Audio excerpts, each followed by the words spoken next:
the dudes snap out of the little trance that you put them in the first place, the boldness trance. And it might be 30 seconds, it might be 10 minutes, but they will come out of the trance and come back for the girl. And that's exactly what happened.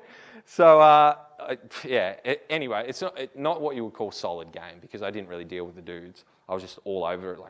But it turns out one of them, boyfriend. Okay, so still tranced out, and literally I'm getting physical as shit here too. Like, oh my God, if that was my girlfriend, this dude would be obliterated pretty damn quickly. I would think so anyway. Maybe not. Maybe if he uses the boldness technique, But anyway, so sure enough, jacked ass man comes, lifts her up, fuck off, gone, right? Girl gone. My friend is just, holy shit. Turns to the other boys and he's like, that's how you do it, boys. Like high fives or whatever. And I'm like, I'm not going to chase that down. I think that one's done. But that was the one thing that I really, wanted to give to you about that. So I flew around doing this little RSD thing for a lot of years and recorded a program on picking up girls and said what I need to say about the whole thing. And after I did record this program called The Flawless Natural, I thought, that's pretty much all I have to say about dating and pickup and all that sort of stuff. And now I want to move on to other things. And for a moment there, the little voice of passion, which I said is really, really important, the little voice of passion died down. I started to feel guilty, okay? Hands up if you've ever felt guilt about, the self-development stuff and like getting better and improvement and stuff like that. It's good that you don't. That's cool. I felt a little bit guilty that I'd been flying around the world partying and getting paid to pick up girls. I was thinking about my mates back home.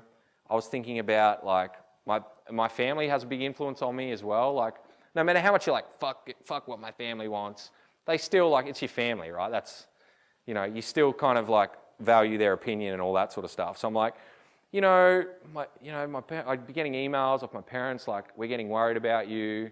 We're what's going on? You're just doing all this weird shit, and you're getting up into your 20s now. It's time to start and dad's email's like, get a job. Mum's is like this big long diatribe of like, we're just worried and blah blah blah. So the soul kind of hurt a little bit. I'm overseas. I'm like, I'm doing this fun stuff. So it's time to get real. It's time to get serious about my life. So I suspended the voice of passion. Suspended the voice of like, I should be going after, what that little voice wants. Suspended that and moved back home. And there was this one girl back home that was always kind of on the radar. Always like, whenever I'd travel and, I'd pick up girls in Sweden. Actually, I thought I was going to bring this one girl home. I thought, this is my wife. She's coming back. We're going to have this beautiful relationship together. Met girls in Sweden, met girls all over the world, Vegas, partying, all that sort of stuff, and been with a lot of girls all over the world. But there was this one girl that I'd always measure all the girls against. Hands up if you've got to measure like a barometer girl, right? That you'd measure like, okay, she has to be as hot as this one, right? So this one girl I'd see around town, and she was the barometer girl. And anyway, so I was back, and my little voice of passion was gone, but my quest was still there. It was like, I'm going to get barometer girl, right? So funnily enough, I got this little gig DJing, which is cool too. Like it's a little passion project, but still not kind of on the path. But, okay, I'll do this DJing thing. So DJ for a while. She'd come into the club. We end up hooking up. And, I think all my prayers are answered. I've got the girl of my dreams. And funnily enough, it seemed like the story from when I was 18. But anyway, so I've got the girl of my dreams. I'm like, yes, barometer girl. Everything's right in the world. We're going to move to Melbourne. We're going to get our own apartment, blah, blah, blah. So we did that. We moved here to Melbourne. Got our own apartment together, moved in together. This is it. We're going to live happily ever after. Mum and dad are happy. Everything's sweet, right? 2 weeks in to moving in together, I start to realize this sucks a bit. I'm like, this routine, mundane, life, kind of sucks. By the way, I was broke because I was traveling so much and just flying around and all that sort of stuff. So I was broke, and she's like, get a job, this is, you suck a bit, get a job or something. And I'm like, no, that's not, I don't do job. I don't do work for other people. It just doesn't suit my personality. So our relationship started to suffer massively. And I end up, 2 weeks, might have been 2 months, like I played it out, but 2 to 3 months after moving in together, massive fight. I'm like, fuck you, breaking up, done, right? So I broke up with the beautiful barometer girl who turns out was evil and snappy. And I'm telling you, it's funny because girls, you see them, you get this like beautiful, like, oh my God, I would cherish her forever, right? But then you get with them, and later on you meet the evil witch of doom that lives inside. And I don't know, like, and I'm telling, like, they all have it. I'm sorry, but it's just lives inside, and whenever if you don't get a job, it'll come and it'll snap. So just a little. So it snapped, and I snapped back, and everything snapped. And so I moved. I'm now living on a couch. Like this is post flying around the world. Like all these guys know who you are. You're like this pickup master apparently, and like you've taught thousands of guys, and blah blah blah. You're supposed to be a champ, but now you're living on a couch, and no girls like you. This is great, right? So again, what moment was that? Rock bottom. Okay, I'm like, oh fuck, right? And that's where it clicked again. I was like. It was like, all right. And after days, maybe a month of being on the couch, the little fire started up again. And I was like, all right, what's my quest this time? What's my quest? All right, so get everyone standing up again, please. just a signal to the quest, all right? Remember the quest? So it's plant the right foot, and I want to hear the stomp too. They're like, boom, right? And the cocked arm and quest, right? So on 3, boom, right? 1, 2, 3. Quest! All right, we'll do one more. 1, 2, 3. Quest! All right, cool. Feel good? Feel a bit more loose? Cool. So quest number 2. I was like, all right, now I need money raining from the sky.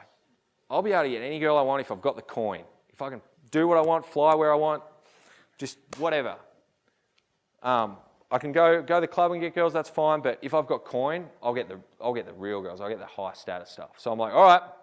Remember the millionaire man I told you about earlier? Millionaire guy that I taught, and I was all bold, and he was all like the alphaest guy I've ever met, and huge, and turns out he was into some badass shit back in the day, and like, yeah, crazy, made millions. Anyway, I call him up. I'm like, hey mate. He's like, hey, what's going on? Like, we got respect because, we've done all the boldness shit. Like, he's like, this guy's all right. And I said, mate, how about, I sort of teach you, like, how's the girls going? Actually, that's what I was saying. I was like, how's the girls going? He's like, oh, not so great, Oh, can I run some stuff by? I was like, yeah, sure, run some stuff by me. And we talked about girls, and I gave him some advice and all that sort of stuff. I'm like, hey, so you made a lot of coin. And I'm pretty much broke right now, so how about you show me your ways? Okay, he's like, all right. So we hooked up a Skype call once a week, every week, and he proceeded to kind of lay it out for me.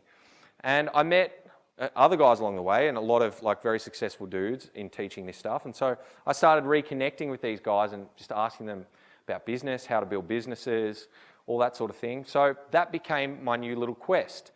And in building businesses, I had to do this little thing called exert a lot of will, all right? I was used to flying around, I was used to partying, I was used to doing all this other stuff, just running off the back of, I guess, a natural talent. But now I had to sit down and get some shit handled, all right? So this was quest number 2. And this is what led me to build certain businesses. So would you like to learn, if I draw it up here, a little bit about some of the businesses that I created and a little bit about Freedom Business, which is kind of like the new evolution of where I'm at right now? Yes or no? Yes.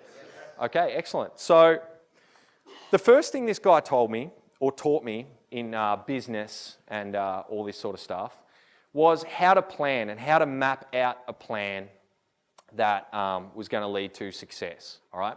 So the first thing he showed me was this. You basically need, number 1, figures first, okay? Figures first. All right, so he told me, all right, how much do you want to make? And I was like, oh, well, let's say 10,000 a month.